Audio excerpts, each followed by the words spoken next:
Gloria a Dios, ¿no, hermanos? El Señor es digno de nuestra alabanza.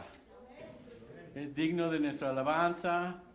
Y lo fue cuando nació y ahí estaban los ángeles cantando. Es digno de nuestra alabanza y de gloria cuando sanaba, cuando levantaba a los muertos, cuando predicaba, cuando alimentaba. Fue digno de alabanza. Y hoy vamos a ver que fue digno de alabanza cuando Él entra en Jerusalén. No saben, la mayoría de la multitud ya no sabían por qué, pero Él entra y es la última vez que entra en su ministerio y está determinado y decidido y tiene el propósito de Dios en su mente, y es la semana que se conoce como la semana de su pasión, de su sufrimiento. Él es el que sabe por qué entra a Jerusalén.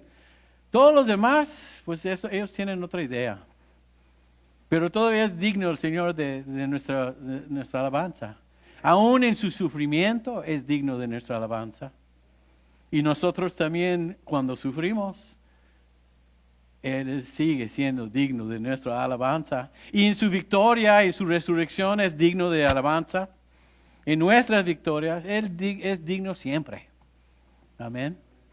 Y muchas veces no entendemos lo que está haciendo el Señor. A ver, aquí alguien puede confirmar que es cierto. No sabemos qué está haciendo en nuestras vidas a veces. Nos permite pasar por cosas, por dificultades, por tribulaciones, enfermedades, escasez, lo que sea. Esta vida, no importa en qué estado estemos, no importa en qué situación nos encontramos, no importa las circunstancias, Él sigue siendo digno de nuestras alabanzas. Es que los estoy tratando de preparar para el sermón. Vamos a mirar aquí Mateo 21, del 1 al 11. Se conoce como la entrada triunfal, o aún ya hemos llegado a entenderlo como Domingo de Palmas, las palmas de adoración. Porque lo que hacían, hermanos, es cuando entró Jesús a Jerusalén, la multitud los movía así y después los tiraban ahí donde iba caminando. Era como la alfombra roja que se usa hoy, recibiendo al Mesías. Es lo que estaba sucediendo ese día. Pero muchos no entendían en qué sentido entraba. La verdad es que casi nadie, ni sus discípulos. Pero aún Él sigue siendo rey, aunque tiene la oposición del liderazgo de Israel, Él sigue siendo rey. Aunque no entienden, y como dijo Jesús cuando en la cruz dijo: Padre, perdónalos, no saben lo que hacen. Sabían lo que estaban haciendo, pero no la profundidad y las consecuencias eternas. Sabían que en el momento lo que estaban haciendo para cumplir sus propios propósitos.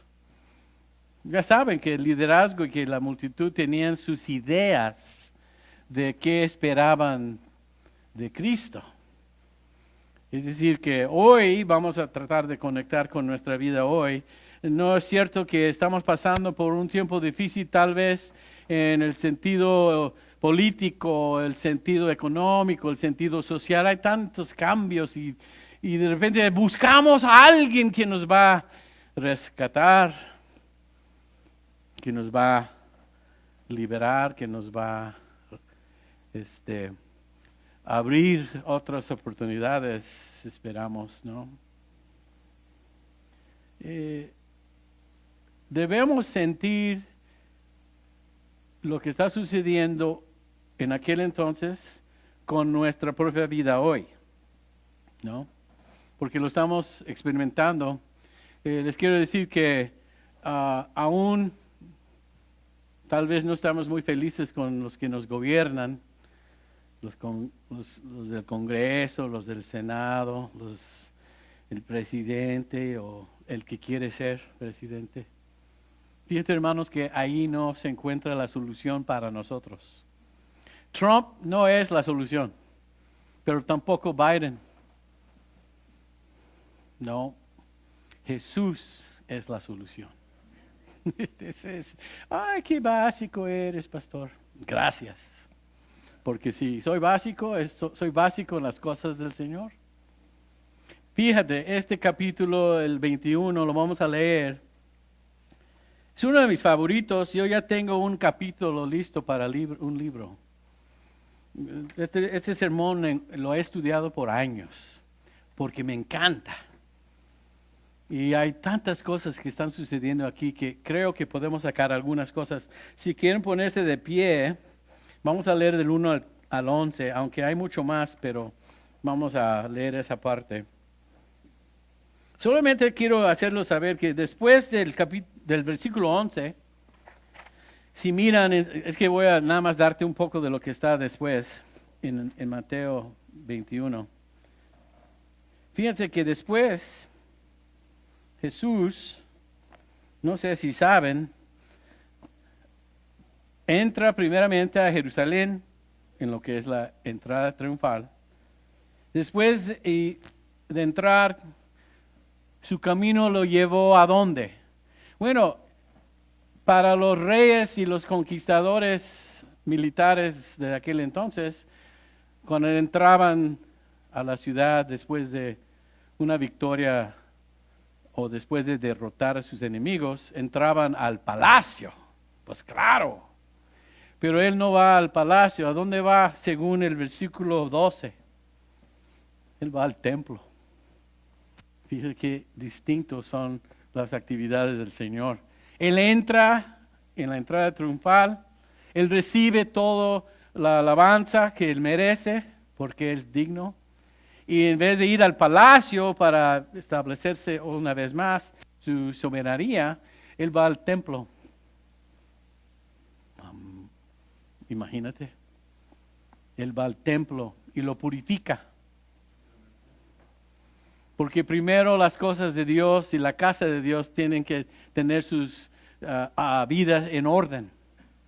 Y es lo que hizo, va al templo y adora y representa para nosotros lo que sabemos, la presencia de Dios, ahí estaba en el templo, ahí es donde llega. Pero el camino al templo nos va a decir mucho. Entonces leemos, hermanos, del 1 al 11 y vamos a ver qué sacamos de aquí esta mañana.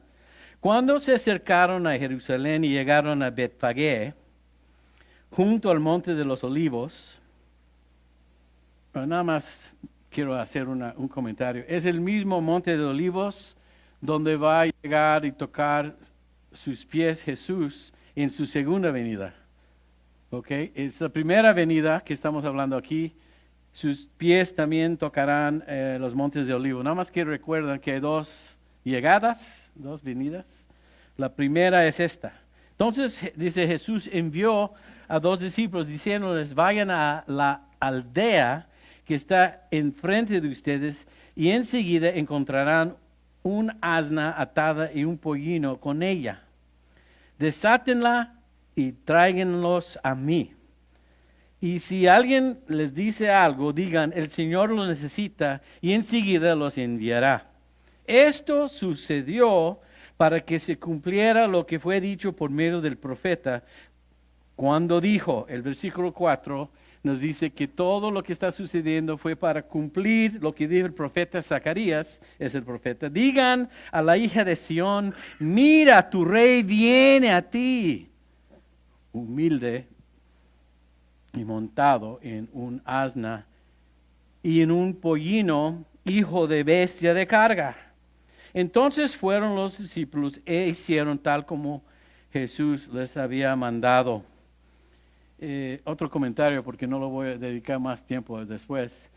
¿Te dan cuenta, hermanos, que los discípulos aquí obedecen? ¿Se dan cuenta que hacen exactamente lo que les dice el Señor? Es importante esto después que les voy a explicar. Y trajeron el asna y el pollino, pusieron sobre él sus mantos y Jesús se sentó encima. La mayoría de la multitud tendió sus mantos en el camino, otros cortaban ramas de los árboles y las tendían por el camino. Y las multitudes que iban delante de él y las que iban detrás, es como un desfile lo que está sucediendo aquí. Gritaban, Hosana al Hijo de David. Es importante reconocer cómo lo identifican, no olviden, Hijo de David. Bendito aquel que viene en el nombre del Señor, Hosana en las alturas. Cuando Jesús entró en Jerusalén, toda la ciudad se agitó y decían, ¿quién es este? Y las multitudes contestaban, este es el profeta Jesús de Nazaret de Galilea. Vamos a orar para el sermón, Padre Celestial. Pedimos tu bendición sobre tu palabra, Señor, y pedimos, Señor, que sea el Espíritu Santo el que está predicando en esta mañana a través de tu palabra, Señor, y a través de lo que hemos leído en esta mañana. Bendiga, Señor, nuestro tiempo y lo pedimos todo en Cristo Jesús. Amén. Bueno, hermanos, pueden tomar asiento. Voy a empezar con la última parte que leímos. Aquí en el versículo 10 dice que cuando Jesús entró a Jerusalén, que toda la ciudad se alborotó. Recuerdan que era tiempo de Pascua. Recuerdan que los peregrinos venían de todo el mundo a la fiesta y habían millones de personas ahí preparándose para la Pascua, para recibir ellos y obedecer lo que el Señor había indicado desde Moisés y la salida de Egipto, ¿no? Que lo habían hecho por miles de años. En este día entra Jesús a Jerusalén y cumple con la figura, con la sombra que hemos estado hablando en Hebreos, ¿no?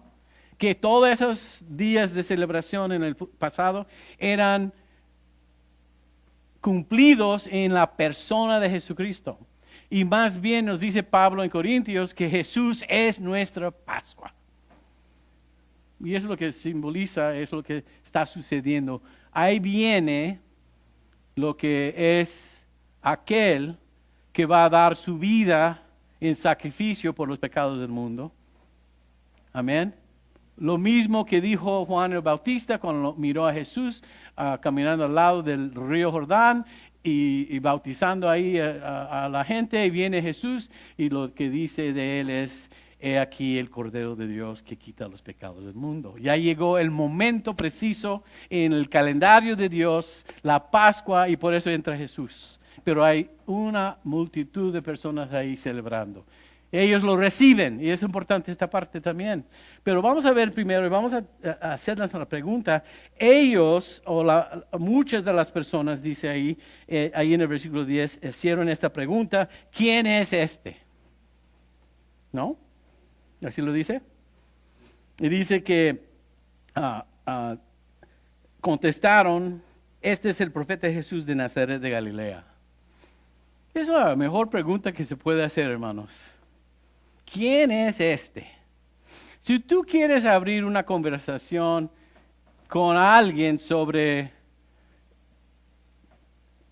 Jesús, es decir, si tú quieres compartir el evangelio o quieres evangelizar, yo creo que una de las mejores preguntas que puedes hacer es, para ti, ¿quién es Jesús? Y ya no hablas. Dejan que te digan, y puede ser que te digan en 10 minutos o en una hora. Y todo el mundo tiene su opinión de quién es Jesús. ¿No? ¿Lo han hecho? ¿Ustedes, los evangelistas de Crosspoint? Me están viendo así como, ¿who? ¿Me? Sí, tú. Ha hecho la pregunta a alguien a su alrededor.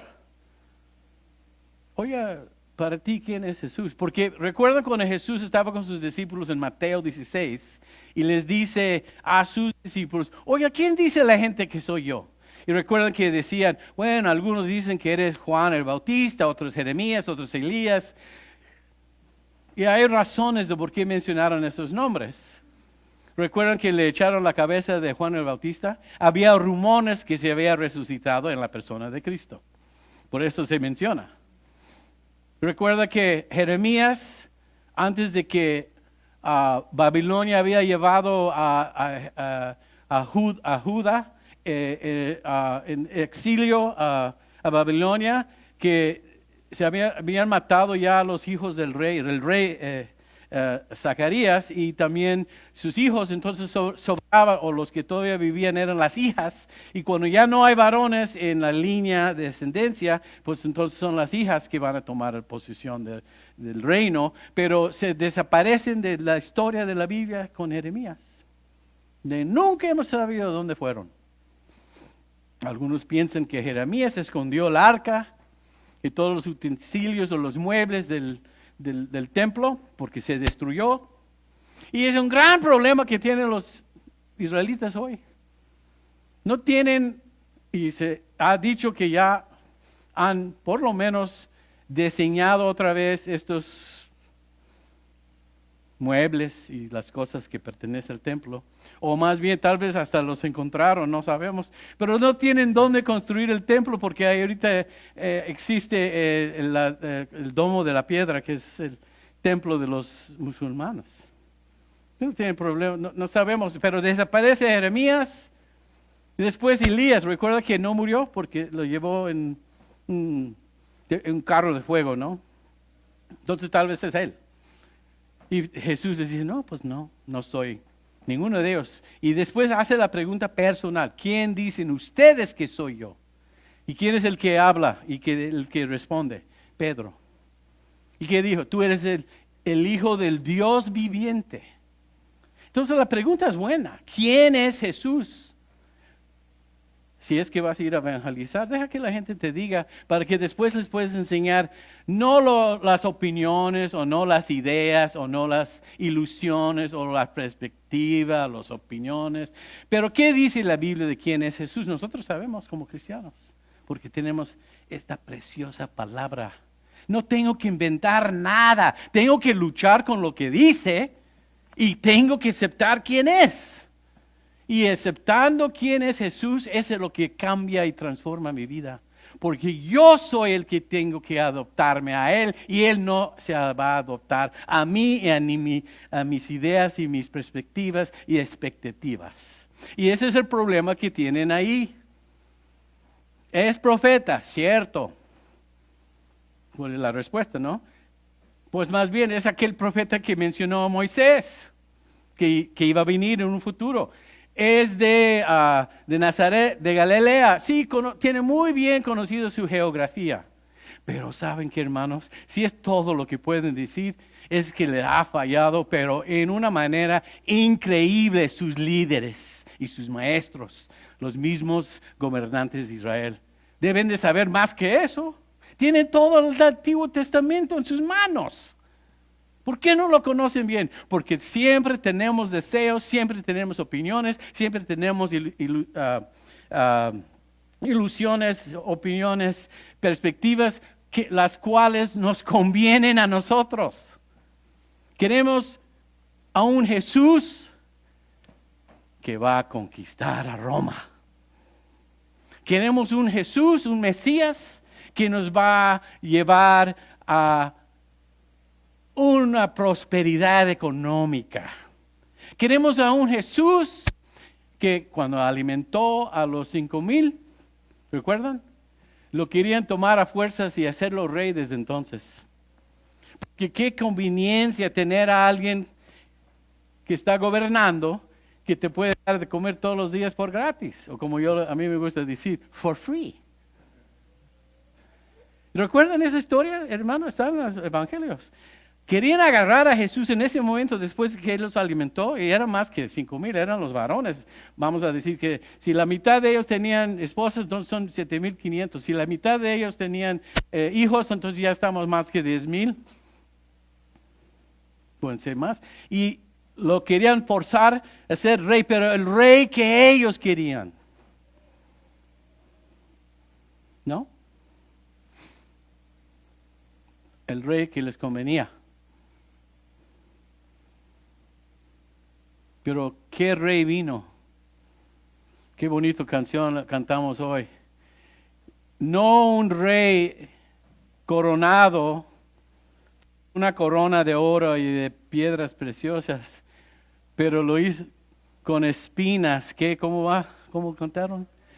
Con corona de espinas lo hicieron rey para siempre. Gracias Jesús por esa canción, porque específicamente el sermón de hoy. El que llegó no fue el Jesús que esperaban, pero llegó el Jesús que necesitaban. Ese es el punto de todo esto. Y hay tantas cosas que podemos desarrollar, a ver si me permiten un momento más. Este hombre Jesús llegó en el momento adecuado. Ya lo mencioné, Pascua. Y fíjense, porque como a nosotros pasa esto, igual a ellos, cuando tú quieres algo tanto, cuando tus deseos están tan grandes, o tus voluntades y tus propósitos son tuyos, te pueden cegar y te pueden engañar.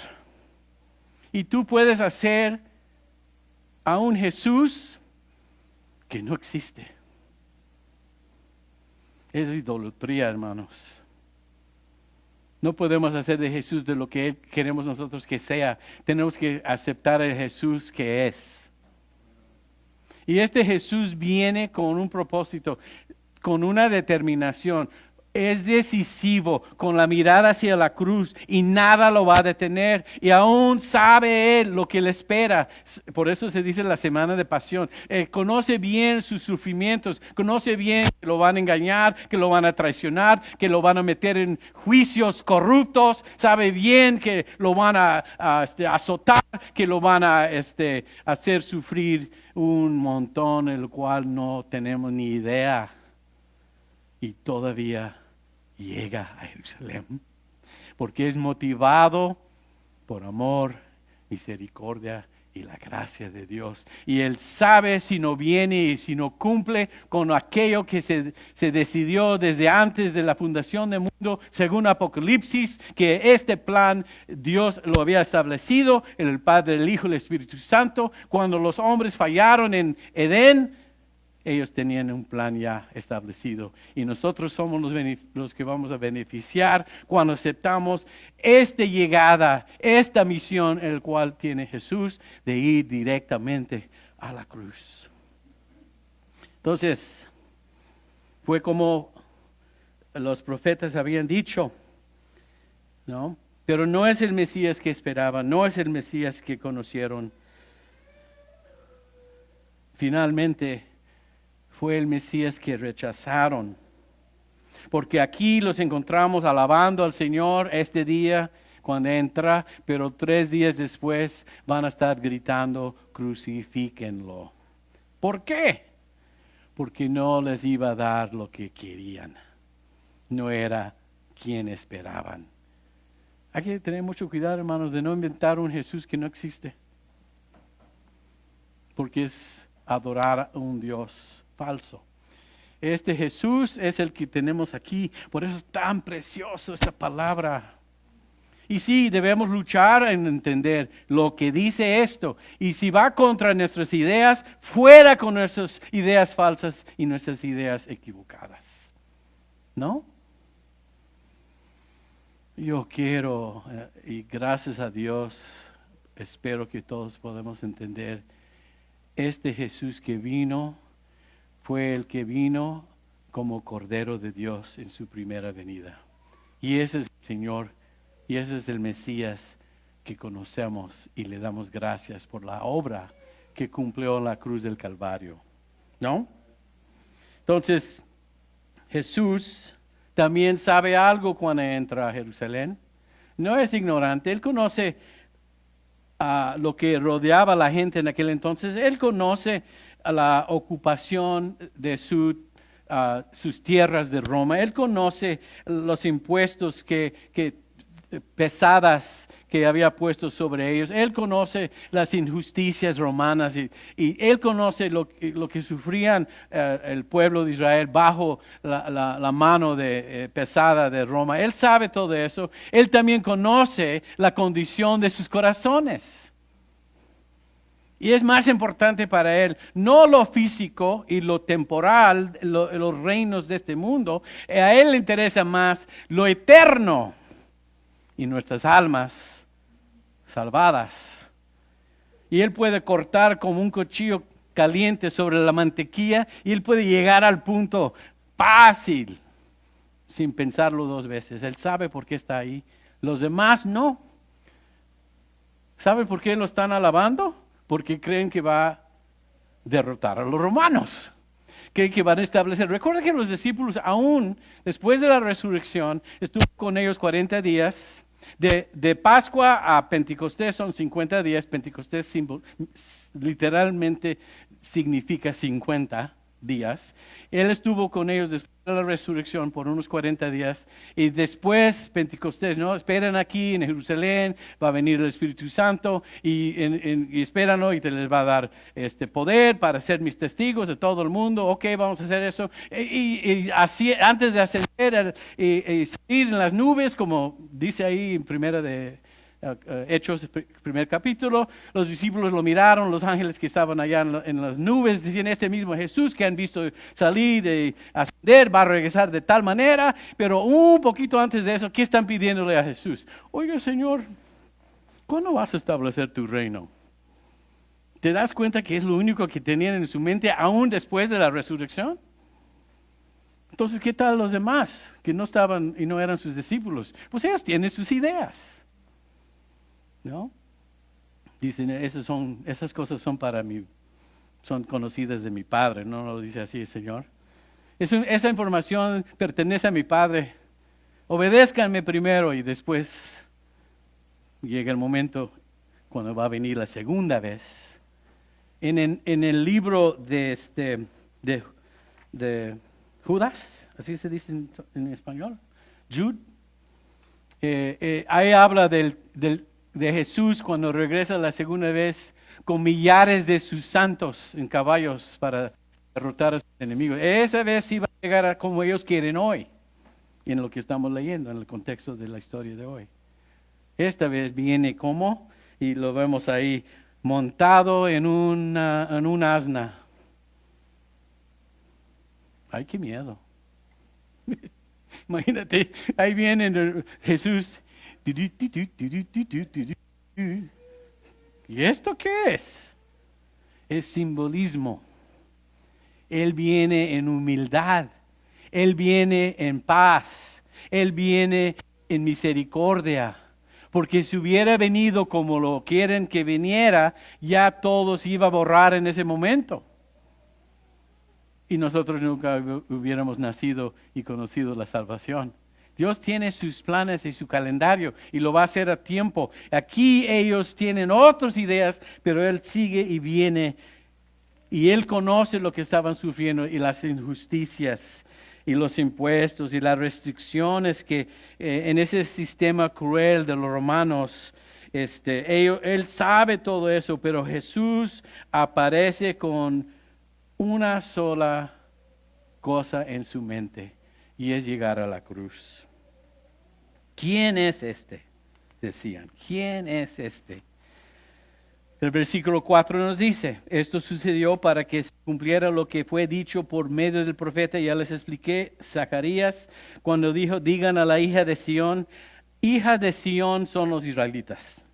Mira tu rey. Entonces el que viene en ese momento es el rey de los judíos.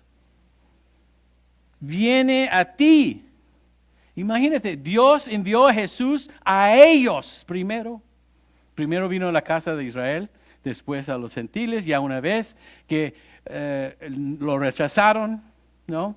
Él vino a los suyos y los suyos lo rechazaron, dice capítulo 1, pero por los cuantos que lo han recibido, les ha dado potestad o les ha dado la autoridad o el derecho de ser hijos de Dios.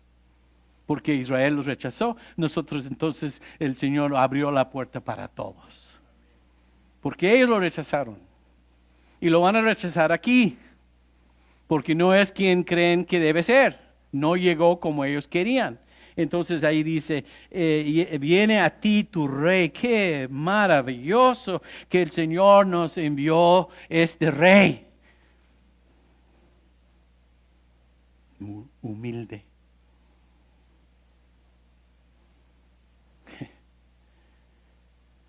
En el reino de Dios, el rey es humilde. Es una de sus características. muy pocas veces vas a ver ese atributo en los reinos de este mundo. En el reino de este mundo te van a apachurrar, aunque hay excepciones. Ha habido excepciones en la historia. Hemos tenido buenos líderes en las naciones, pero la mayoría de ellos han sido no humildes, pero arrogantes y hambrientos por poder, injustos, corruptos. Pero este rey viene humilde y montado en un asna, en un pollino, hijo de bestia de carga. Jesús estaba montado o sentado en una bestia de carga. ¡Qué interesante! Es otra manera en la cual el Señor nos está enseñando que este rey montado en un asna, en una bestia de carga, se va a convertir en una bestia de carga. Jesús va a llevar a su cargo todas nuestras iniquidades en la cruz. Él se convierte en esa ofrenda de pecado que se va a dar para la deuda de los pecados de los hombres. Qué interesante, ¿no? Jesús es una bestia de carga. Isaías 53. Sobre él cayó todos nuestros, ¿qué? Iniquidades. Pesados eran, porque son todos los del mundo, pasado, presente y futuro, cayeron sobre él. Es hijo, o más bien, como nos describe aquí, Jesús fue convertido en su cruz. Y es una analogía, no diga, el pastor dice que Jesús es un animal. No, va a tomar la carga como un animal, una bestia de carga. Lo cargó todo por nosotros, hermanos. Híjole, gracias, Señor. Cuando nada más pienso en mi propia vida, en mis propios pecados, la única manera que debo responder es en agradecimiento. Todas, hermanos, si tú estás cargando todavía como cristiano tu pasado, tus penas y tus culpas, no has entendido entonces lo que hizo Cristo por ti.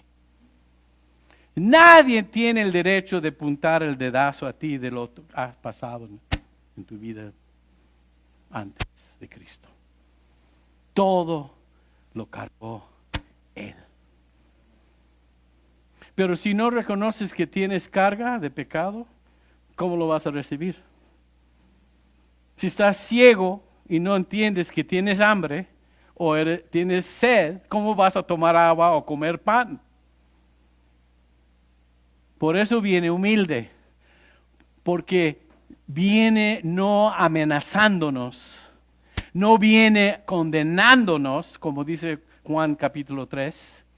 Todos conocemos Juan 3:16, pero después no conocemos muy bien esos versos donde él dice que no vino para condenar, pero vino para salvar, porque ya estamos condenados. Si tú tienes cabello largo, así como lo tienes, hermana, no tengo que decirte que tienes que tener cabello largo, porque ya lo tienes. Si ya estamos condenados, no tengo que condenarte, ya eres. ¿Qué tengo que hacer? Lo opuesto.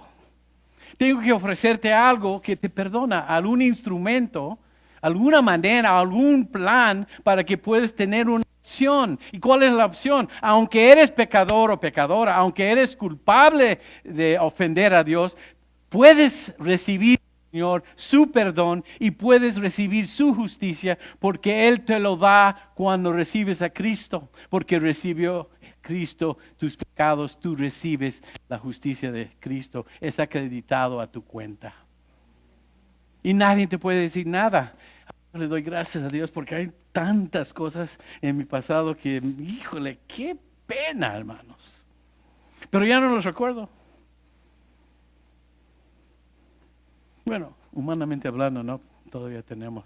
Pero espiritualmente hablando, nunca debemos dejar que nuestro adversario nos recuerde de nuestro pasado. Porque está borrado y están clavados en la cruz según Colosenses capítulo 2. Todas nuestras transgresiones fueron clavados a la cruz. Hay a veces cuando he visto en círculos cristianos, pues ya a esta edad ya he estado un buen tiempo en el sistema, ¿no? Unas veces he visto que hay servicios que tienen donde escriben en un papelito los pecados del, no sé, del día o del mes y los traen enfrente. Y híjole, cómo me hace sentir feo. Porque ya lo hizo en la cruz. No es necesario. Pero bueno, es otro sermón. Es como ese chivo en el Antiguo Testamento.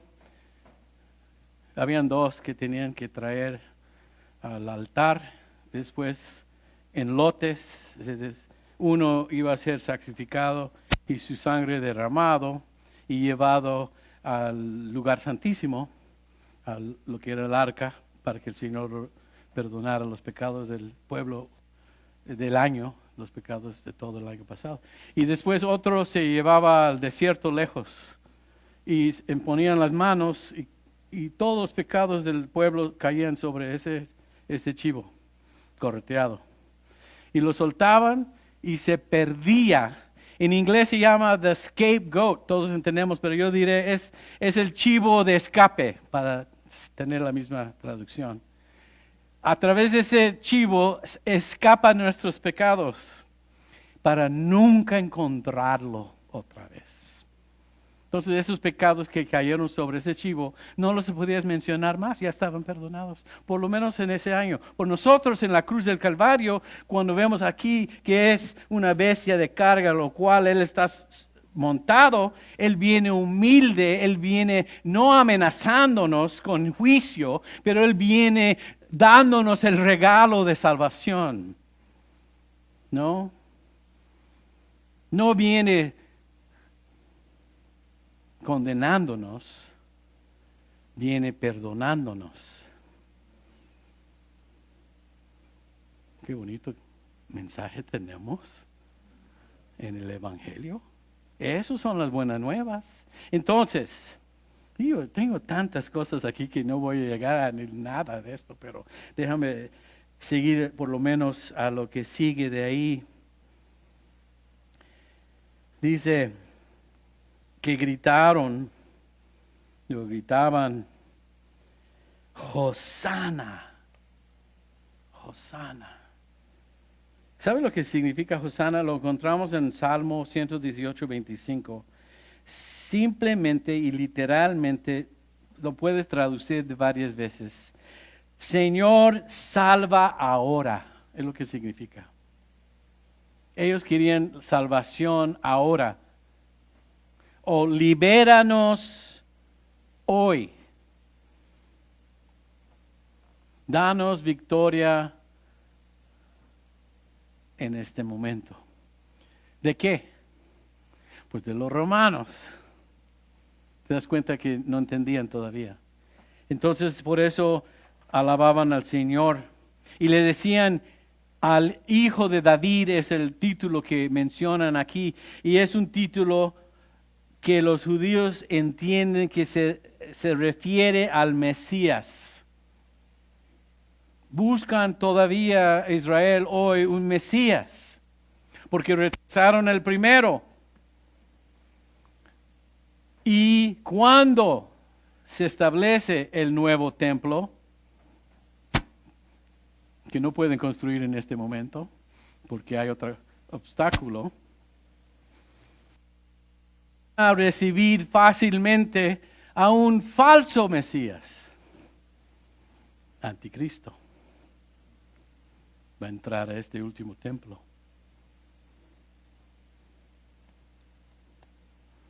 Porque tantos deseos tienen de que alguien los salve. ¿Y tú crees que lo que está pasando en Israel ahorita es una coincidencia? Todo el mundo ya los odia. porque ellos están determinados a deshacerse de Hamás y los terroristas, y ya la compasión es para ellos y ya no para Israel, y no lo van a dejar, ellos lo van a hacer, y se va a convertir en el odio del mundo, pero no de Dios. Naciones vendrán del norte y del oeste. Alianzas se van a formar contra ellos y van a acercarse a un valle. Ayúdame porque lo conozco en inglés, pero no lo conozco en español. Armagedón.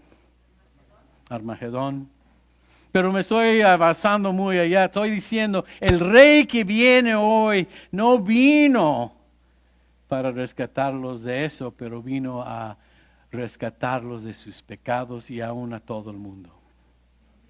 Y Él recibe las alabanzas. Y recuerdan que durante todo su ministerio, cuando sanaba, cuando echaba fuera demonios, decían, calladito, calladito, no digan nada. Y yo siempre preguntaba, pues ¿por qué no? Hizo algo muy grande. Porque no era el momento de provocar a sus enemigos. Pero hoy, en Día de las Palmas, Domingo de las Palmas, ya es el tiempo de provocarlos para que ellos hagan su maldad y cumplen con las escrituras de crucificarlo en una cruz. Entonces sí los recibe y hasta les dicen, ay, diles que se callan. Entrando al templo en este mismo libro, capítulo 21. Y no, pero si ellos no alaban, si ellos callan, las piedras van a hablar. Porque Él es digno siempre de alabanza. Pero por la razón correcta.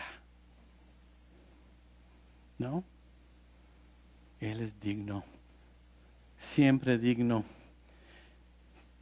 Y fíjense, hermanos, y aquí ya voy a cerrar. Ese detalle de lo que hizo los discípulos, cuando les dijo que vayan a la aldea que está aquí enfrente y agarran ese asna y ese pollino. Y si los dueños te dicen algo, dile que el Señor lo necesita y se lo va a enviar. Nos dice algo muy especial. Si Jesús puede manejar y controlar los detalles pequeños, imagínate en los detalles grandes. Pues en todo. Ay, Señor, no puedo pagar la renta. ¿Qué te pasa, hermano? Él es dueño de todo. Es decir, Él nos da contexto. Si Él puede manejar lo pequeñito, que los detalles que muchas veces ignoramos, Él está diciendo, yo estoy en control absoluto. Hasta el burro viene conmigo. Y los burros. Bueno, ese es otro sermón. Es maravilloso nuestro Señor. Él maneja la historia y nos dice la historia antes de que sucede. Eso es lo que se llama profecía. ¿Cómo no va a manejar nuestras vidas? ¿Cómo no va a manejar la iglesia? Claro que sí. Y es digno de alabanza. Por esas razones. Entonces, hermanos, terminando, vemos que en ese desfile de alabanza en ese día, es solo Jesús el que sabe por qué va a ir a Jerusalén y por qué está pasando por ahí. Todos los demás tenían una agenda equivocada, pero la cruz del Calvario es el destino y llegó. Llegó ahí. El domingo de Palmas es el inicio del camino de Jesús hacia la cruz, que fue su misión. Y lo cumple. Y todo lo que va a suceder ahí fue lo que Dios permitió. Y es cierto lo que dice Pablo después en Romanos 8:28, que todas las cosas obran, trabajan para el bien de aquellos que son llamados y aman a Dios. Fíjense, hermanos, y una de las cosas que creo que más me ha ayudado en momentos difíciles es que Dios usó aún la maldad, y es una maldad increíble lo que le hicieron a Cristo, aún la maldad de los hombres que Él sufrió, lo convierte en bendición, que es la salvación del mundo. No hay nada que puede detener a nuestro Dios. No hay nada que lo puede derrotar. Él cumple fielmente lo que ha dicho aquí. Y es digno de nuestra confianza y nuestra fe. Espero, hermanos, que en esta semana que el Señor despierte tu fe, que el Señor te dé una nueva, ¿cómo se puede decir? Yo lo estoy pensando en inglés, te puede refrescar tu caminar con Él. Y que tengas bien entendido por qué todo esto sucedió. Y que no se olvide, como lo vamos a hacer el viernes, y todo lo que hizo, su cuerpo quebrantado, fue por ti. Porque, ¿saben qué, hermanos? No puedo decir en inglés porque para mí tiene más sentido. Todo este sermón, la explicación de este domingo de Palmas, es porque Jesus loves you. Qué manera de llegar a esa conclusión a través de todo lo que está montado detrás en esta historia de hoy. Jesús te ama. Amén. Vamos a orar, hermanos. Padre Celestial, gracias una vez más. Hay mucho más que pudiéramos decir, Señor, y aún lo que el Espíritu Santo nos puede enseñar. Y será para otro día, Señor, pero gracias por lo que nos ha dicho hoy a través de su palabra. Señor, eres bueno, no hay duda. Aun cuando todavía no sabíamos que estábamos perdidos, aun cuando todavía no estábamos conscientes del hecho de que no había nada que pudiéramos hacer para salvarnos del penal del pecado, Señor, tú enviaste a este rey humilde. Y Él cumple todo lo necesario para asegurar nuestra salvación. Él es fiel. Entonces enséñanos a nosotros ser fiel por la fidelidad que Él ya nos ha mostrado. Eso es nuestro deber, de amarnos los unos a los otros como tú nos has amado. Úsanos, Señor, grandemente como iglesia, donde sea que vayamos para compartir este mensaje, Señor, para que otros conozcan de ti. Ayúdanos a invitar a alguien para que vengan a escuchar lo maravilloso que es el Evangelio. Gracias, Señor. Te lo pedimos todo, te lo agradecemos todo en Cristo Jesús, tu Hijo amado. Amén y amén.